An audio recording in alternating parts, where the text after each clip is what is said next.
Yan guys, oh, ganda ng ano, nakita natin. Ano to boss eh? Anong tawag dito? Anong tawag dito? Yan, design yan. Pag New Year, ganyan ang design ng Japanese. Japanese, ano? Ang ganda, oh. Ayan. Dito kami sa, ano, ang ganda talaga dito sa Japan, ano? Central Park. Meron pa ako ipapakita eh. Yun. Yung haligi na sa likod. Haligi pala yan. Ginawa nilang ano, parang TV. Alam mo, maganda talaga dito sa Japan kasi yung mga official nila, lahat ginagastos nila talaga sa gobyerno, ano? Oh. Hindi sila nagnanakaw, hindi sila, maganda yung ano nila. Kasi bahala na kayo dyan, basta maganda talaga dito sa Japan. Kasi kaya siya gumanda yung lugar ng Japan, kaya naging mayaman ang kanilang itong bansa nila, no? Kasi dahil hindi sila corrupt, hindi napunta sa pangsarili nila yung pera, hindi napunta talaga sa kaban nila, sa kanilang bansa, doon ginastos, kaya kayang-kaya nilang gumawa kahit yung poste ginawa ng Television. oo, mga my lights. Oo.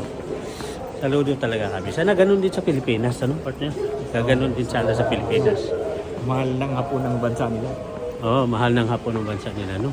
Tayo mga Pilipino, mahal natin bansang hapon. Yun lang, no? Yun nga pala, no? Galing yung sinabi niya, oh. Dapat, ano, yung mga politiko sana, tulong-tulong kayo para umangat yung bansa nating Pilipinas. Ang ano natin, ang mahal natin, Amerika. Yun. Oo. Hindi yung Pilipinas.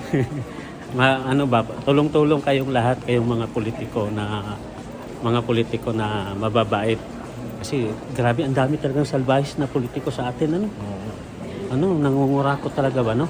Okay. Sana, ano, maayos na natin para, ano, uwi na kami mga OFW. Ikaw, gusto mo na ba umuwi sa bansa natin? Oo, para mag-tour na lang tayo sa Japan. Tourist. O doon na lang tayo magtrabaho sa Pilipinas, no?